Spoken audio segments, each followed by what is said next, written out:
미국의 하버드 대학이나 스탠포드 대학 같은 이런 명문 대학에 많은 우리 교포 자녀들 또 우리나라 유학생들이 이제 입학을 한다고 합니다.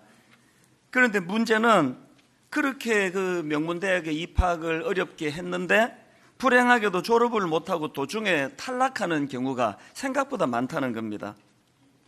청년 반크 세계를 품다, 이런 제목의 책에 보면은 그 한인 명문대생 연구라는 논문 하나를 소개합니다. 그 논문에 보면은 1985년부터 2007년도까지 미국 명문대학에 입학한 한인 학생 1,400명 중에서 학업을 포기하고 자퇴한 학생의 비율이 무려 44%에 달한다는 겁니다. 2명 입학하면 거의 1명 가까이가 그렇게 도중에 탈락을 한다는 게 이게 얼마나 이게 큰 그 기록입니까? 그 자료에 보니까 중국 학생들의 탈락 비율이 25%, 인도 학생 21%, 유대인 학생 12.5%. 그런데 우리 한국 출신 학생들인 44%가 학업을 포기하고 자퇴한다는 겁니다. 그 책에서 분석하기를 왜 유독 한인 학생들은 이렇게 그 중퇴가 이렇게 많은가, 그 분석하기를 그 한인 학생들의 목표는 오로지 명문대학에 들어가는 것, 명문대학에 들어가는 게 목표다가 보니까 목표를 이루고 나니까 허탈한 거예요. 또 목표를 이루고 나니까 이게 어떻게 해야 될지 그 이후에 대한 준비가 안 돼서 그렇다는 겁니다. 이런 분석을 뒷받침하는 그 다른 통계가 하나 더 있습니다. 미국의 그 명문 하버드 대학교 하면은 대단한 학교 아닙니까? 그런데 하버드 대학교에서 낙제하는 동양계 학생의 90%가 한인 학생이라는 거예요. 그래서 하버드 대학교 교육위원회에서 이 낙제생들을 대상으로 조사를 해보니까 그들의 학업 성취도가 이렇게 낮은 이유가 뭐냐? 인생의 장기적 목표가 없기 때문이라는 겁니다. 아마 이건 우리나라 국내의 그 명문대학에 다니는 학생들도 예외가 아닐 거라고 생각을 합니다. 오직 목표가 서울대학교 가는 건데 인생의 모든 목표다. 그렇게 하고는 그 어려운 대학에 들어가고 나가지고 막 방황하고 목표가 없어서 마음이 힘들고 또 적응을 잘 못하고 그런 제 제자들 중에 청소년 사회 갈 때 그런 경우들이 종종 있었습니다. 사실 여러분, 우리 부모들이 자녀들에게 참 미안해해야 될 것 중에 가장 큰 게 전 이거라고 생각합니다. 부모가 그 근시안적인 눈으로 애들을 가르치다가 보니까 그냥 대학만 들어가면 된다는 식으로 그렇게 가르치다가 보니까 대학 들어가가지고도 그 자율적이고 독립적인 이런 일들을 못하고 대학 들어가서도 부모가 도와줘야 되고 결혼해서도 부모가 또 문제는 잘 푸는데 이런 것들이 참 가슴 아픈 이야기 아니겠습니까? 우리 신앙생활도 마찬가지예요. 하나님께서 우리를 구원해 주실 때 그저 우리를 건져내시는 그것만이 하나님의 목표가 아니고 그 죄 가운데 빠진 우리를 십자가를 통하여 구원해 주시고 그리고 우리를 통하여 하나님께서 원대한 꿈을 갖고 계시는 거예요.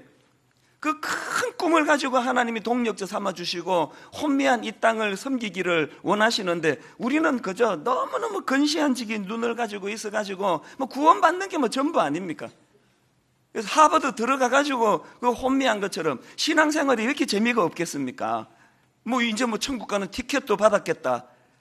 멋대로 살아도 되고 버림받지 않는다 그러고. 그래서 저는 그 대학 다닐 때 너무 부러웠던 인물이 하나 있는데요. 예수님 우편에 있던 강도예요. 평생을 지멋대로 살다가 죽기 5분 전에 예수 믿고 천국 갔다니까 그 얄밉기도 하고 부럽기도 한 거 아닙니까? 괜히 그 목사 아들로 태어나가지고 그냥 어릴 때부터 술도 마시면 안 된다, 담배도 피면 안 된다, 그냥 제멋대로 그냥 충동이 이끄는 대로 사는 세상에서 이것도 안 되고 저것도 안 되고 그래가지고 늘 내 롤 모델이 그 우편 강도였습니다. 그 옳은 겁니까? 정말 그걸 부러워하며 살아가는 그게 옳은 거겠습니까? 세상에 그 불행한 인물이 구원받은 사람 중에서는 그 우편 강도라고 생각합니다. 이 땅에서 예수 믿는 사람이 어떤 기쁨을 가지는지, 정말 자기를 절제하고 이 땅이 아니라 하나님 나라를 꿈꾸면서 희생하고 헌신하고 살아갈 때 성령님이 주시는 기쁨이 얼마나 큰지 맛 하나도 못 보고 그렇게 구원받는 게 이게 부러운 일이 아니라는 거예요. 우리 모두가 다 그냥 하버드 대학교만 가기만 하면 그게 인생의 목표가 끝난 것처럼 생각하듯이, 그래서 하버드의 동양 학생들 중에, 그 탈락하는 동양 학생들 중에 90%가 한국 한인 학생이라는 이 부끄러운 현실이 우리 신앙에서도 그대로 나타나고 있는 것 같아요. 그러다 보니까 그냥 성경을 읽는 것도요, 막 전부 그냥 자기 읽고 싶은 건 똑똑 따가지고 그렇게 지금 읽고 있는 거 아닙니까? 예를 들어 볼까요? 고린도후서 5장 17절 말씀을 우리가 얼마나 이 말씀을 좋아합니까? 그런즉 누구든지 그리스도 안에 있으면 새로운 피조물이라, 이전 것은 지나갔으니 보라 새 것이 되었도다. 막 새 것이 됐다 그러니까 또 우리는 또 막 새 걸 얼마나 좋아합니까? 이게 막 적고 외우고 막 난 새 피조물이라고. 그러나 여러분, 이 17절 말씀은요, 그 다음 18, 19절 말씀하고 세트예요. 분리해서 읽으면 안 되는 말씀입니다. 18절이 어떤 말씀입니까?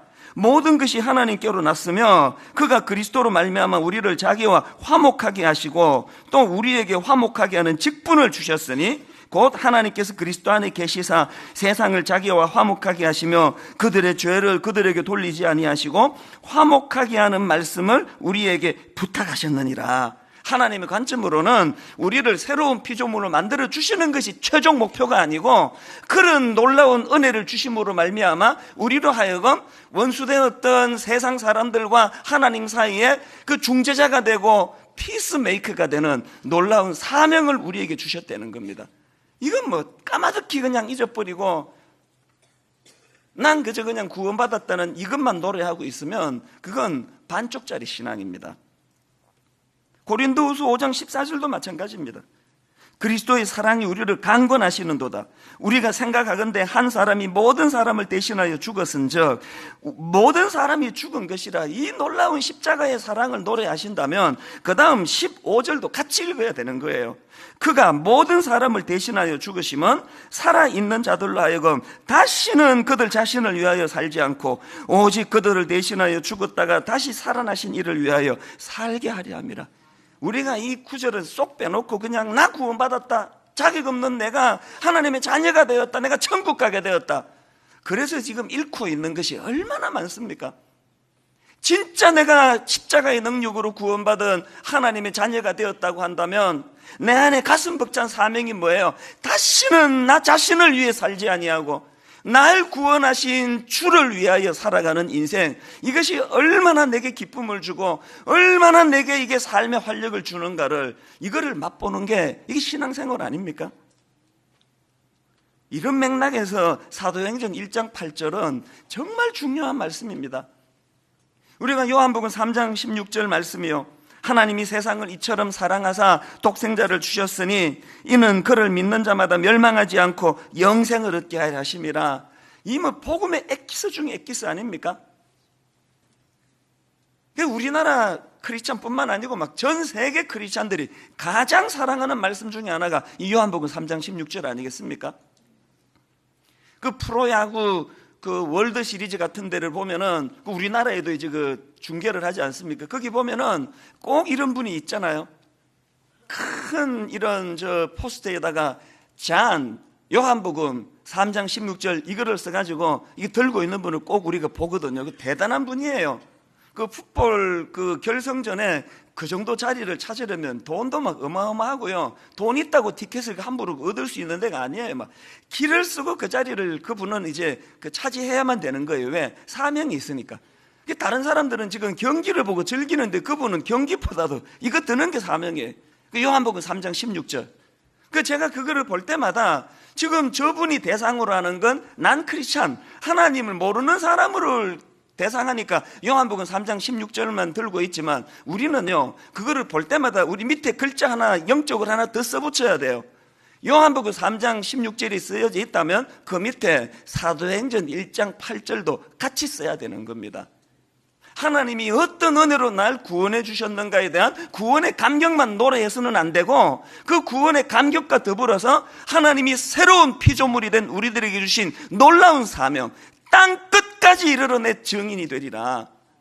다시는 너희 자신들을 위해 살지 말고 너희를 구원해 주신 하나님의 영광을 위해서 살아라. 이 조화를 우리가 지금 잃어버리다 보니까 하버드 대학교 들어가는 목표만 있었지, 이후에 그 주옥 같은 교수들을 통해 내가 어떻게 학문을 배우고 이후에 내가 어떤 삶을 살 것인가에 대한 목표가 없어서 그냥 혼란에 빠지는, 그래서 도중 탈락하는 그 유학생들처럼 우리 신앙이 지금 그런 혼미한 상태에 빠져 있는 거 아닐까. 분당 우리 교회가 어떻게 해서든지 그냥 막 사람들을 미친 듯이 끌어모아가지고 큰 교회 만드는 것이 이게 목표라면 우리 교회는 이제 곧 이제 혼란밖에 없습니다. 분열하고 깨지고 막 난리가 날 거예요. 교회가 크고 작은 것이 목표가 되는 건 그 비참한 목표예요. 오늘도 하나님이 우리를 통해 여기에 교회를 세우실 때 다시는 너희 자신을 위해 살지 말고 너희를 구원하기 위하여 십자가 주신 하나님의 은혜를 위해서 사는 인생이 되거라. 좀 이거를 볼 수 있는 눈을 가져야 되는 거 아닙니까? 그렇기 때문에 우리는 요한복음 3장 16절과 더불어서 사도행전 1장 8절 말씀이요, 오직 성령이 너희에게 임하시면 너희가 권능을 받고 예루살렘과 온 유대와 사마리아와 땅 끝까지 이르러 내 증인이 되리라. 이 주님의 말씀을 늘 마음에, 오늘 이런 관점으로 본문 말씀을 좀 살펴보기 원하는데요, 주님께서는 그렇게 땅끝까지 이르러 주님의 증인이 되라는 말씀을 애타게 우리에게 명하시는데 왜 우리는 그게 잘 안 되느냐, 왜 우리는 이 증인의 삶을 잘 살지 못하느냐. 제가 이 질문을 가지고 본문을 묵상을 하다가 보니까요, 거기에 답이 다 나와 있더라고요. 왜 우리가 증인의 삶을 살지 못하느냐, 두 가지 이유를 저는 본문에서 발견하는데, 첫째로는요, 본게 없어서 그렇습니다. 본게. 자, 이 본문의 구도를 한번 보십시오. 예수님이 지금 제자들에게 사도행전 1장 8절에서 땅 끝까지 이르러 내 증인이 되라고 그런 말씀을 주시는데, 되리라 이런 말씀을 주시는데, 이 8절 말씀이 있기 그 앞에 3절을 한번 보십시오. 선행되는 말씀이 3절인데요, 그가 고난받으신 후에 또한 그들에게 확실한 많은 증거로 친히 살아계심을 나타내사 너희들이 땅끝까지 이르러 증인의 삶을 살게 될 것이라는 이 말씀이 가능하기 위한 선행 조건이 뭐라고 말씀하십니까? 확실한 많은 증거를 보여주시는 거예요. 여러분, 그 차를 몰고 가다가 보면은 이 사거리 같은데 그 가슴 아픈 플랜카드를 가끔씩 보지 않습니까? 교통사고 목격자를 찾습니다. 그래서 이제 빨간불에 서가지고 그 플랜카드 읽어보면은 대부분이 다 가슴 아픈 이야기예요. 지난 몇 월 며칠 새벽 2시에 뺑소니를 당한 거예요. 너무너무 답답해가지고 그 현장을 목격한 사람을 찾는 거예요. 저는 또 목사니까 그렇겠지만 그런 걸 보면은 막 여러분 마음에 그 안쓰럽고, 내가 이거를 봤더라면 내가 좀 그 정의를 써주면 얼마나 좋을까, 그런 생각을 제가 가지는데요. 그러나 여러분, 안 본 걸 제가 봤다고 말하기는 어렵잖아요. 암만 그 사정이 딱하고 어려워도 내가 못 본 걸 가지고 본 척하면서 증언할 수는 없는 거 아닙니까? 왜 예수님은 우리로 하여금 땅 끝까지 증인이 되라고 말씀하시는데 우리는 왜 이렇게 그 삶을 사는 게 어려우냐? 본 게 없어서 그래요. 먼저 우리가 복음의 능력을 맛봐야 되는 이유가 여기에 있습니다. 십자가의 능력이 얼마나 놀라운지, 나 같은 이 구제불능 같은 이런 인생도 어떤 능력으로 나를 구원해 이 자리까지 인도해 주셨고, 그 이후에도 시마다 때마다 옆길로 가는 저를 붙잡아 바르게 교정하시는 놀라우신 이 하나님의 능력, 이 하나님의 은혜, 이거를 맛봐야 그걸 전할 수 있는 거 아니냐고요. 도대체 이런 사명이 있는지도 모르고 이렇게 살아가고 있으니까 어떻게 증인이 되겠습니까? 그런가 하면은 또 하나, 왜 우리는 주님이 원하시는 증인의 삶을 잘 살지 못하느냐? 주님과 관심사가 달라서요. 관심사. 지금 부활하신 주님은 40일 동안 제자들과 함께 계시면서 뭘 강조하시는가 보니까 3절을 다시 보십시오. 그가 고난받으신 후에 또한 그들에게 확실한 많은 증거로 친히 살아계심을 나타내사 40일 동안 그들에게 보이시며, 그 다음 보십시오. 하나님 나라의 일을 말씀하시니라. 온통 부활하신 주님의 관심사는 하나님 나라예요. 어떻게 하면은 하나님 나라. 그런데 제자들의 관심사는 그 다음 6절을 한번 보십시오. 그들이 모였을 때에 예수께 여쭈어 이르되 주께서 이스라엘 나라를 회복하심이 이때니까. 초점이 완전히 다른 거예요. 주님은 지금 하나님 나라에 관심을 갖고 계시는데 제자들은 이 땅에서 회복되는 거. 40일 동안 주님이 그들에게 주구장창 가르치시고 지금은 성천하기 직전에 맨 마지막에 제자들이 남긴 게 이거예요. 주께서 이스라엘 나라를 회복하심이 이때니까. 사춘기 애를 키우다 보면은요, 복장이 터질 때가 있습니다. 인간대로고 불러다 놓고 3시간 훈계하고 이렇게 살아라 저렇게 살아라 다 이야기하면 듣는 둥 마는 둥 하다가 이야기 다 끝내면 그 다음에 대꾸로 하는 한마디, 용돈은 언제 주실 거예요? 이게 딱 우리의 모습 아닙니까? 이게 관심사가 하나님의 관심사하고 우리의 관심사가 틀리다 보니까 온통 하나님의 관심사는 이 땅이, 이 타락하고 이 변질된 이 땅에서 교회가 정신 차리고 이 땅에서 하나님 나라가 세워질 뿐만 아니라 죽어서 하나님께서 불러주신 그 나라를 사모하는 자녀들로 만들기 원하시는데, 온통 관심은 이번에 우리가 수능시험 보는데, 이번에 승진을 해야 되는데 하나님은 용돈은 언제 주시지? 저는 오늘 이 말씀을 통해 우리 자신들을 깊이 돌아보고 또 성찰하는 시간이 되면 좋겠습니다. 이렇게 엉뚱한 데 관심을 가지고 있는 제자들을 주님이 어떻게 교정해 주십니까? 오늘 본문 7절 8절을 보십시오. 이르시되 때와 시기는 아버지께서 자기의 권한에 두셨으니 너희가 알 바 아니요. 교정해 주시는 거죠. 오직 성령이 너희에게 마시면 너희가 권능을 받고 예루살렘과 온 유대와 사마리아와 땅 끝까지 이르러 내 증인이 되리라 하시니라. 그래서 여러분, 우리가요 이렇게 주일날 교회를 와가지고도 우리가 묵상을 하고 큐티를 하는 것도 자꾸 우리 생각을 하나님 앞에 교정을 받아야 돼요. 제가 목사지만 매일마다 주님 앞에 이 말씀의 교정을 안 받으면요, 제가 생각이 너무 엉뚱한 데가 있습니다. 인간은 어떻게 해서든지 간에 내가 주목을 받고 내가 잘 살고 내가 인정받고 이러다 보니까 목사가 되고도 싸움은 항상 이 싸움에 어떻게 하면은 내가 좀 부각이 될까? 그래서 말씀 앞에 자꾸 교정을 받아야 되는 거예요. 다시는 너희 자신을 위해 살지 아니하고 너희를 구원해 주신 하나님의 영광을 위해 살아야 되는 이 말씀 앞에 자꾸 우리가 교정을 받아야 되는 겁니다. 그래서 저는 오늘 본문 말씀을 가지고요, 정말 우리가 이 증인의 삶, 주님이 원하시는 증인의 삶을 살기 위해서 꼭 기억해야 될 몇 가지로 나누고 싶은데, 오늘은 좀 독특하게 주님이 말씀하신 지명을 가지고 이걸 좀 설명해 보려고 합니다. 자, 여러분, 주님이 원하시는 증인의 삶을 살기 위해서 기억해야 될 그 지명 중에 첫 번째 지명이 뭐냐? 땅 끝입니다. 땅 끝. 8절. 오직 성령이 너희에게 임하시면 너희가 권능을 받고 예루살렘과 온 유대와 사마리아와 땅 끝까지 이르러 내 증인이 되리라. 이건 지금 확장성의 문제 아닙니까? 제자들이 지금 발을 딛고 있는 이 예루살렘으로 시작해서 거기만 머무는 게 아니에요. 예루살렘으로 시작해가지고 이제 지경이 이제 온 유대로, 그 다음에 유대를 벗어나는 사마리아로, 그 다음에 땅 끝까지로, 이 확장성이에요.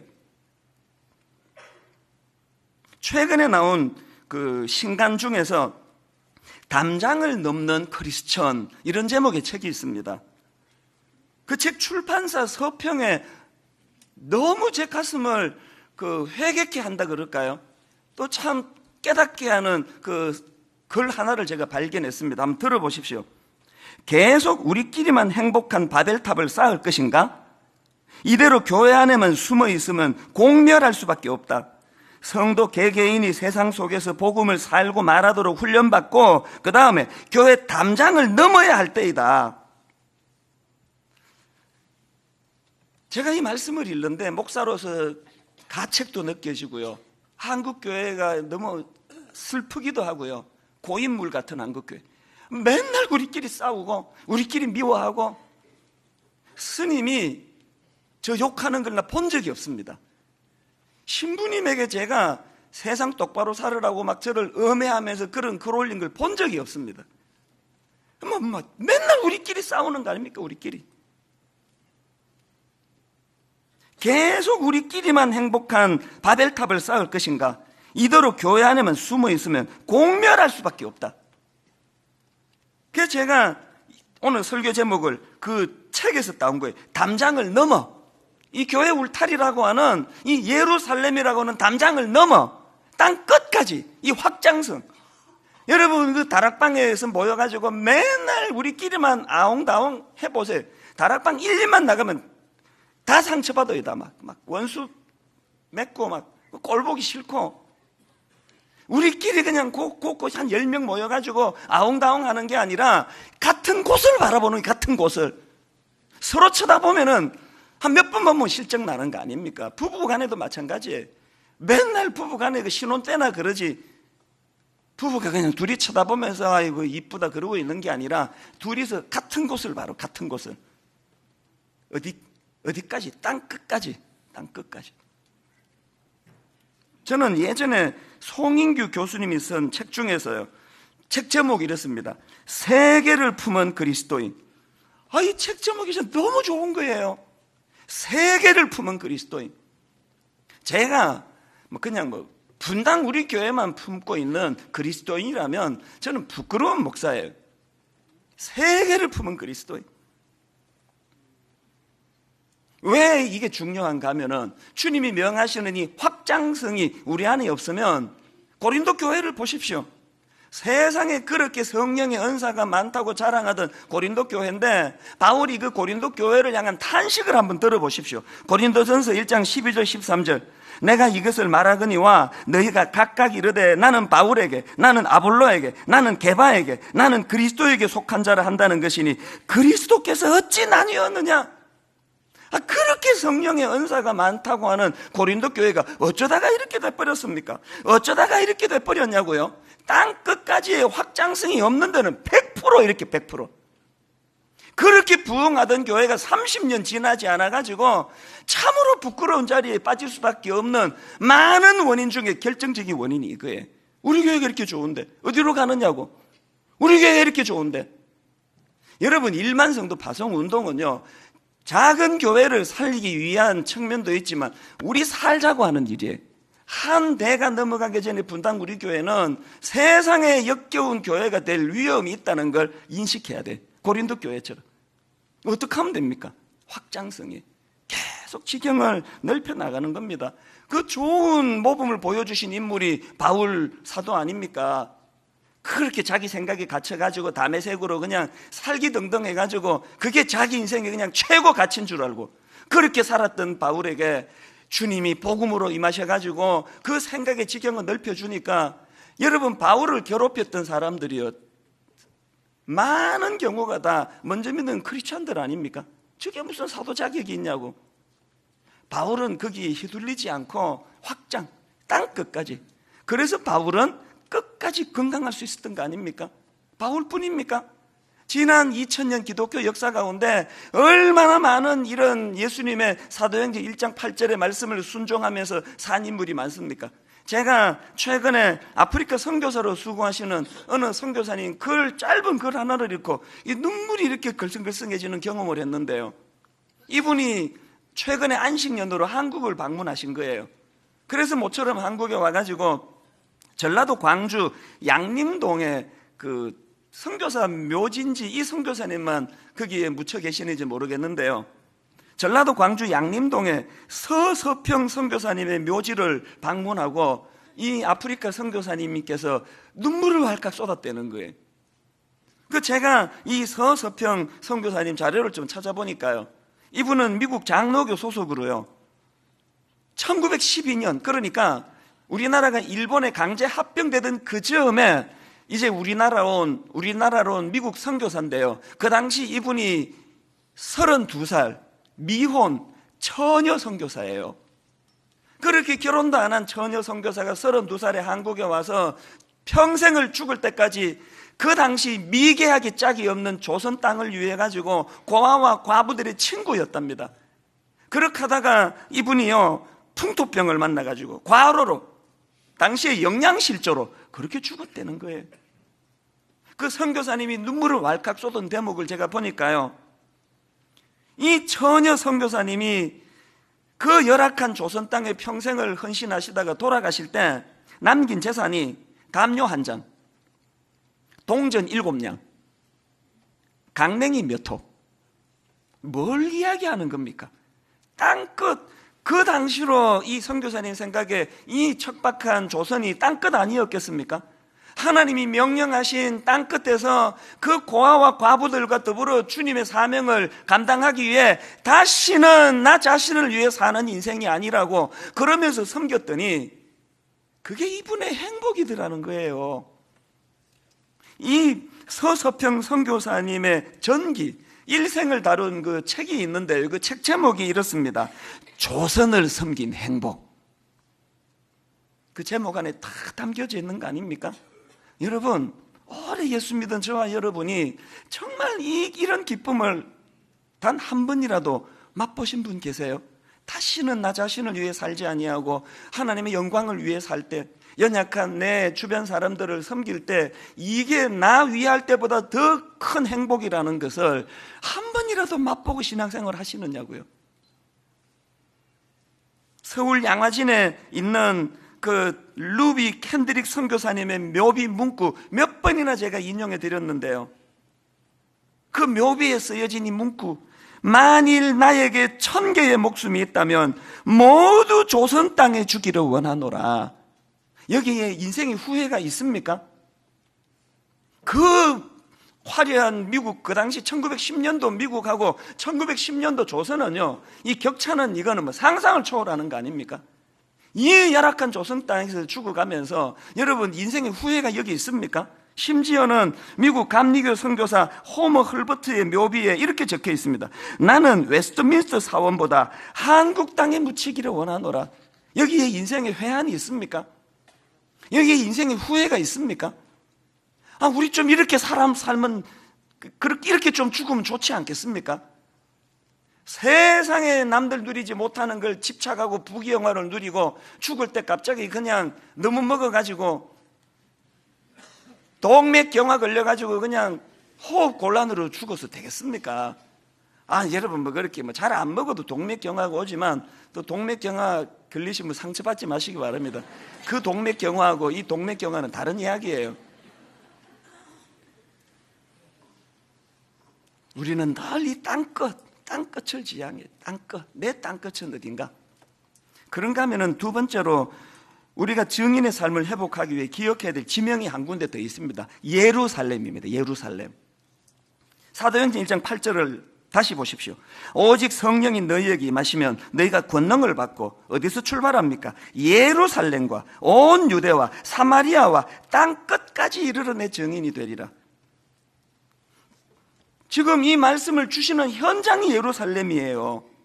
지금 이 말씀을 듣는 제자들이 서 있는 곳이 예루살렘이에요. 예루살렘이 뭘 의미할까요? 우리 인생은요, 땅끝을 추구하지만 내가 딛고 있는 이곳, 이 예루살렘을 소중히 여기는 삶, 이 그리스도인의 삶이에요. 예루살렘, 성령의 능력을 덧입는 곳, 예루살렘, 땅끝을 꿈꾸며 준비하는 곳.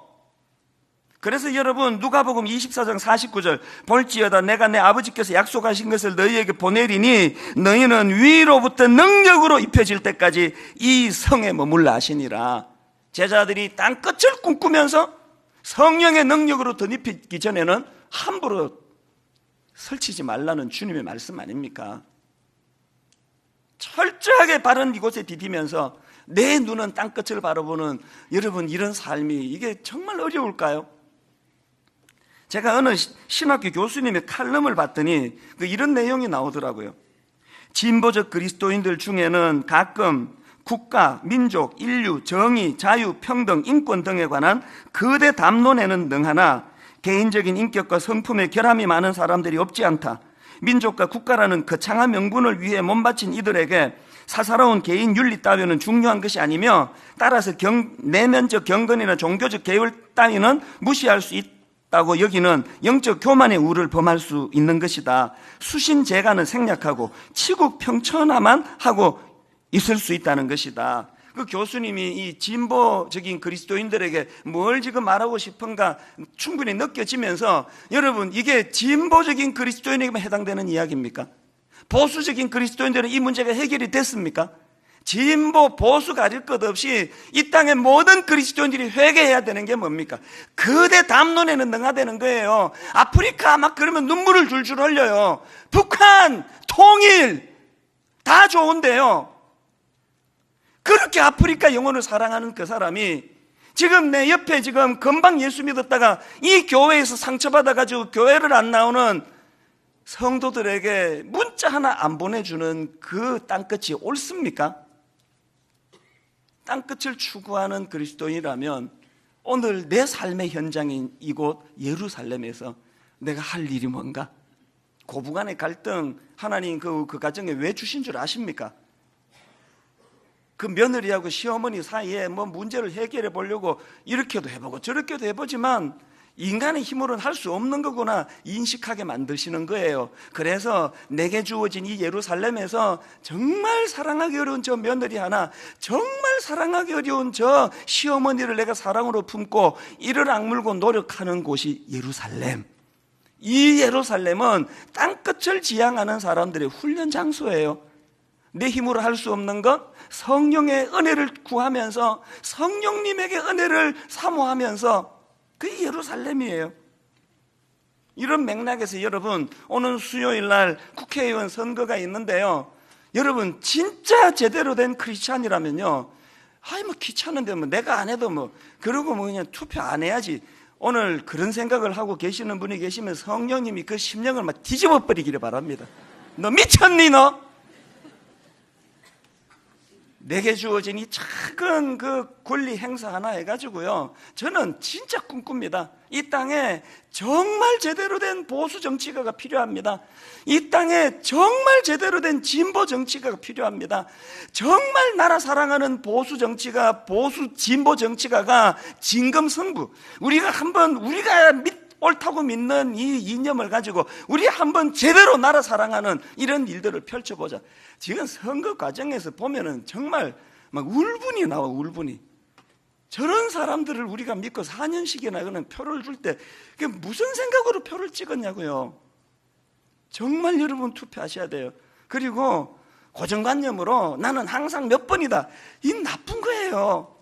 샅샅이 뒤지세요. 후보를 다 뒤져가지고 누가 제대로 된 이 나라를 위하는 일꾼인지를. 저는요, 개척하고 14년 동안 교회 좀 커지고 나니까 각종 선거 때마다 여기 다 다녀갑니다. 대선 후보도 다녀갔어요. 한 번도 성도들에게 인사시킨 적 없습니다. 여기가 제 개인의 어떤 취향을 펼치는 데가 아니거든요. 저도 나름대로 저 나름대로의 정치 성향이 있습니다만 단 한 번도 설교 시간에 그 얘기 한 적이 없습니다. 왜? 하나님 앞에 여러분이 주시는 여러분의 생각을 가지고 하는 거지, 그걸 강요하는 자리가 아니거든요. 단 한 번도 국회의원 왔다고, 대통령 후보 왔다고 여러분에게 일어서시라 박수치라 그렇게 안 했고 앞으로도 안 할 거예요. 여기 다녀와봤자 그 국회의원은 시간만 낭비하는 거죠. 제가 이 자리에서 분당 우리 교회 담임 목사로서 예루살렘에서 내가 해야 할 일을 고뇌하면서 제가 해 나갈 테니까요, 여러분은 여러분의 삶의 자리에서 시어머니 사랑하는 거 하나까지, 옆에 누구나 미워하는 사람 용서하는 그 하나까지 하나님 이곳에서 성령의 능력이 나타나게 하여 주시옵소서. 그런가 하면은 세 번째로 우리가 증인의 삶을 회복하기 위해서 기억해야 될 지명이 하나 더 있습니다. 갈릴리예요. 갈릴리. 오늘 본문 마태복음 28장 10절을 보십시오. 이에 예수께서 이르시되 무서워하지 말라, 가서 내 형제들에게 갈릴리로 가라 하라. 거기서 나를 보리라 하시니라. 어떤 상황인가 하면은요, 부활하신 예수님께서 빈 무덤을 찾아온 막달라 마리아와 다른 마리아에게 뭘 부탁하시느냐? 니들 제자들에게 갈릴리로 가라 그래라, 전해라. 내가 갈릴리로 가겠다고. 이게 참 독특한 거예요. 왜? 한번 생각해 보세요. 예수님은 지금 제자들이 서 있는 그곳 예루살렘에서 땅끝까지 가라 그러는데 예수님이 십자가 지신 곳도 예루살렘 아닙니까? 예수님이 부활하신 곳도 예루살렘 아닙니까?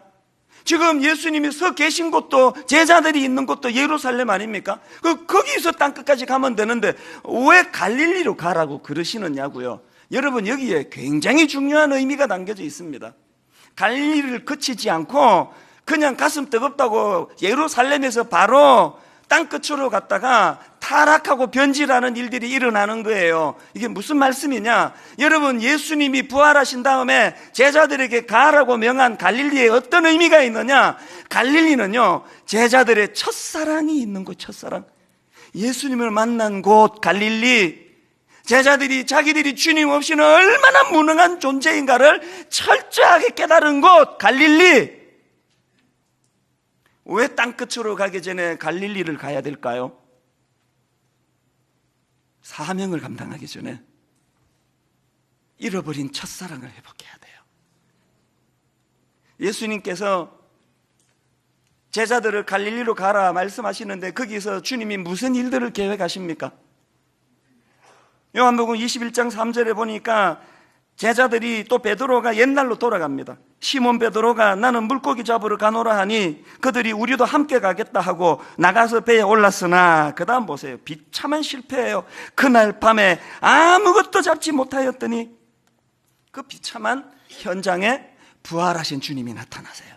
그리고 그물을 들 수 없을 만큼 많은 고기를 잡게 해주세요. 무슨 메시지를 주고 싶은 거예요? 주님 없이는 아무것도 할 수 없는 비참한 나 자신을 인식하지 않고 땅끝으로 가면 100% 타락이에요. 주님이 갈릴리로 가라 말씀하시고 그곳에서 뭘 준비하십니까? 예수님이 십자가 지실 때 가장 치명적으로 주님을 배신했던 천인공노할 베드로, 더 이상 회복하기 어려운 그 비참한 베드로에게 갈릴리에서 주님께서 네가 나를 사랑하느냐? 네가 나를 사랑하느냐? 네가 나를 사랑하느냐?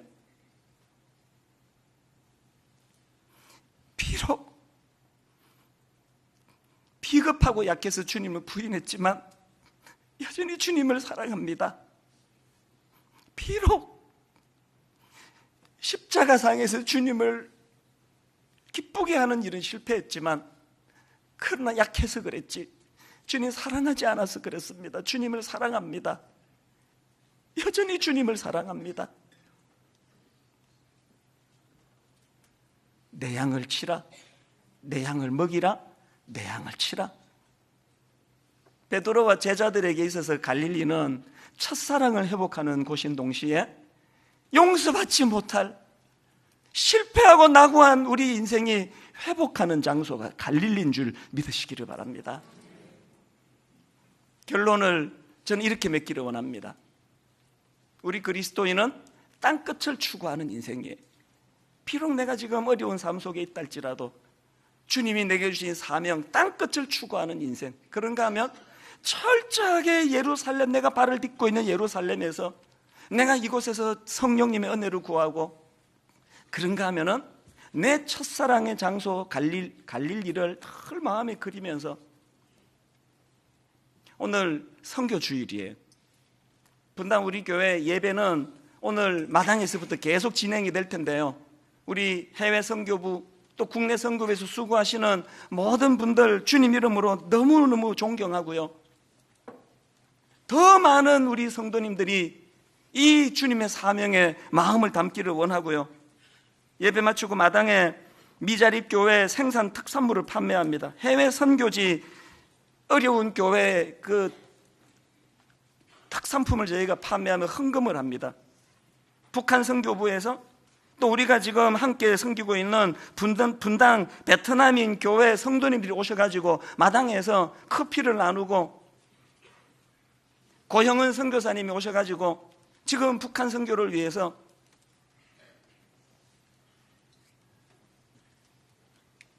이번 한 주간 동안, 하나님, 저는 신앙생활이라는 것이 하버드 대학 들어가는 게 목표, 그거 이상의 목표가 없다가 그만 들어가가지고 도중 탈락하는 학생들처럼 내 신앙이 반쪽짜리였습니다.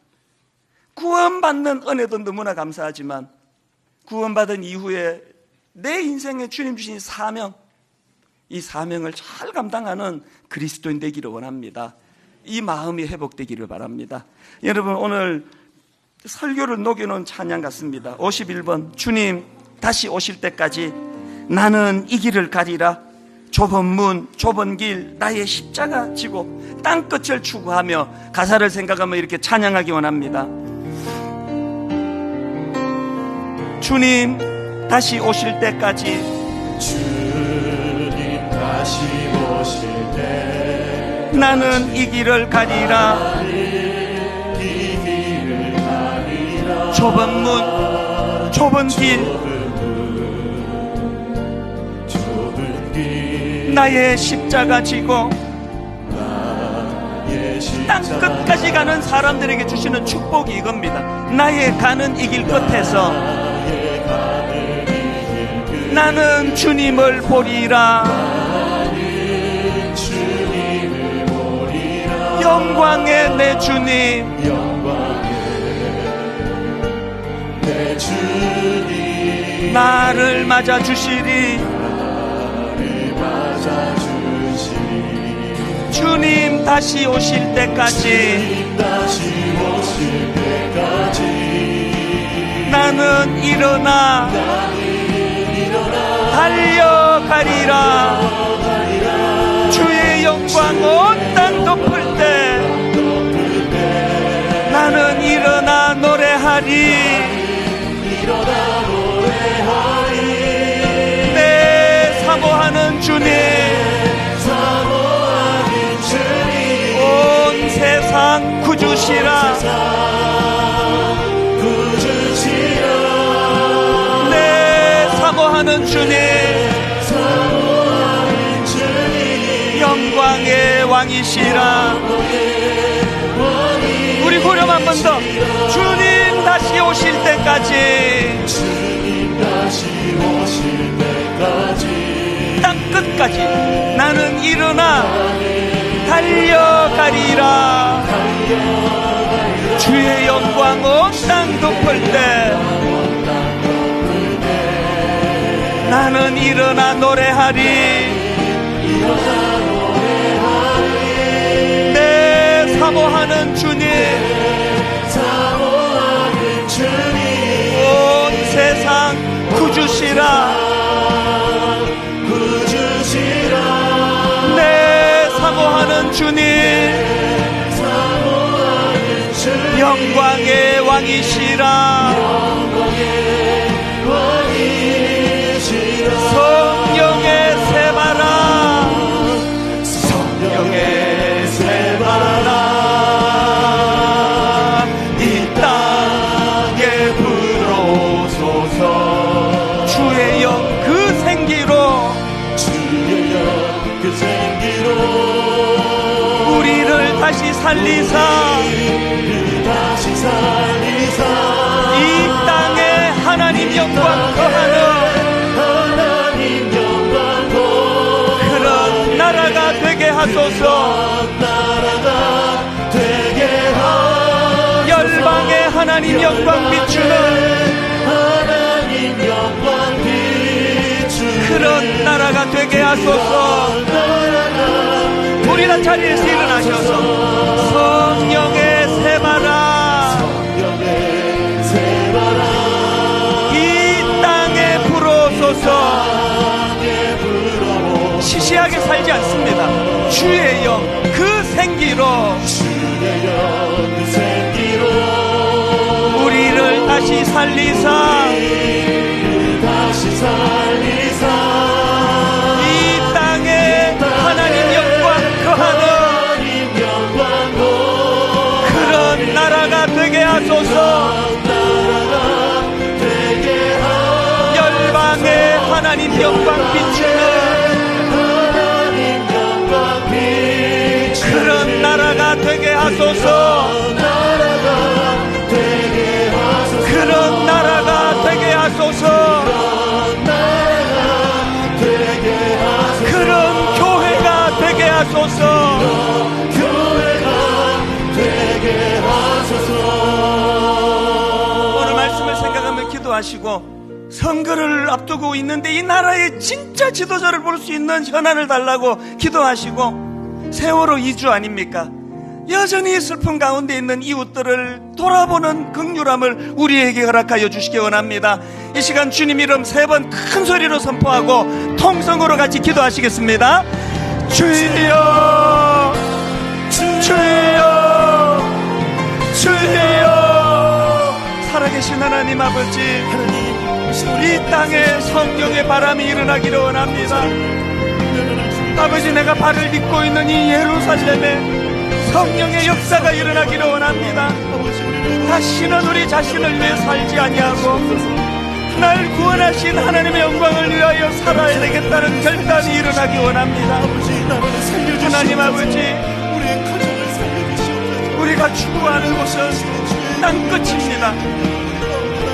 용서하고 용납하고 사랑하고 섬기면서 하나님의 나라가 이곳에서 이 예루살렘 땅에서 이루어질 때에 땅끝을 바라볼 수 있는 안력이 영원히 회복되는 줄 믿사오니 은혜 주시옵소서. 하나님, 나의 첫사랑의 장소 갈릴리를, 나의 철저한 무능함을 드러냈던 갈릴리를, 이 무력한 나를 다시 능력으로 회복해 주신 은혜가 있던 갈릴리로 늘 돌아가기를 원합니다. 하나님의 은혜가 우리 예배하는 이곳에 풍성하게 부어지도록 인도하여 주시옵소서. 우리를 인도하여 주시옵소서. 거룩하신 성령의 물결로 우리를 다시 회복시키시고 우리의 삶 속에 주시옵소서. 역사하소서. 내가 복음을 부끄러워하지 아니하노니 이 복음은 모든 믿는 자에게 구원을 주시는 하나님의 능력이 됨이라. 먼저는 유대인에게요 그리고 헬라인에게로다.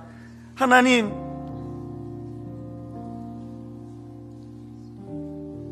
날 구원해 주신 그 은혜에 대한 감격만 몰두하면서 어떻게 하면은 은혜 받아 내가 잘 먹고 잘 살 것인가에 몰두하던 연약한 우리들을 불쌍하게 보시고 이런 우리들에게 땅끝까지 이르러 내 증인이 되라는 사명이 있음을 각인시켜 주시니 감사합니다.